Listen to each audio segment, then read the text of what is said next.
Hi friends and families, this is Rajkumar. Welcome to Rajkumar Views. Symbol of love அப்படின்னா உங்களுக்கு எது first ஞாபகத்துக்கு வரும்? எனக்கு ஃபர்ஸ்ட் ஞாபகத்துக்கு வருது தாஜ்மஹால் தான். ஸோ அந்த தாஜ்மஹாலை பற்றி தான் நம்ம இன்னைக்கு பார்க்க போகிறோம். Taj Mahal simple of love already சொல்லியிருக்கேன். ஆனால் அதில் சில மிஸ்டீரியஸான விஷயம் இருக்குன்னு சொல்கிறாங்க. ஓகேங்களா? தாஜ்மஹால் வந்து 1600 அந்த காலகட்டத்தில் ஷாஜகான் என்ற எம்பையரால அவங்க ஒய்ஃப் மும்தாஜி கட்டப்பட்டதா தாஜ்மஹால். அதுல இருக்க அந்த கலை நுட்பங்கள் அதெல்லாம் வந்து ரொம்ப எக்ஸ்ட்ரீமா இருக்கும், ரொம்ப அழகா இருக்கும்னு சொல்றாங்க. அதனாலேயே இது ஒரு 7 ஒண்டர்ஸ்ல இடம்பெற்றும் இருக்கு இப்ப தாஜ்மஹால்.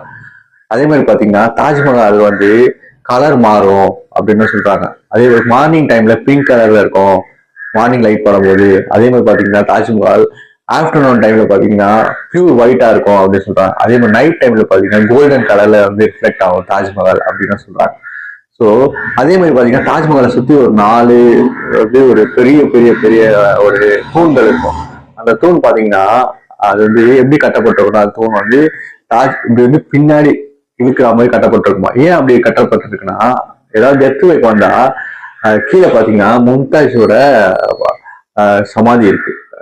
ஏதாவது எடுத்து வைப்பாங்க, அந்த தூண்கள் அப்படியே பின்னாடி விடுறதுக்கோசரம் அப்படி அப்போர்ட் அப்படி நல்ல சைட்ல கட்டப்பட்டிருக்கணும்னு சொல்றாங்க. ஸோ இது மட்டும் இல்லாம தாஜ்மஹால்ல நிறைய ரூம்ஸ் இருக்கு அண்டர் கிரவுண்ட்ல. அந்த ரூம்ஸ்ல மிஸ்டீரியஸான விஷயம் நிறைய இருக்கு. அது இன்னும் யாருக்கும் எதுவுமே தெரியாது அப்படின்னு சொல்றாங்க. அது தெரிய வந்தா பெரிய பிரச்சனை வரும் அப்படின்னு சொல்றாங்க. ஸோ நீங்க என்ன நினைக்கிறீங்க? தாஜ்மஹால் மிஸ்டீரியஸான விஷயம் இருக்குன்னு நினைக்கிறீங்களா, இல்ல ஸ்டில் அது சிம்பிள் ஆஃப் லவ்னு நினைக்கிறீங்களா? ஸோ உங்க கமெண்ட் கமெண்ட் செக்ஷன்ல சொல்லுங்க. என் வீடியோ பிடிச்சிருந்தா லைக் பண்ணுங்க, ஷேர் பண்ணுங்க, சப்ஸ்கிரைப் பண்ணுங்க. தேங்க்யூ.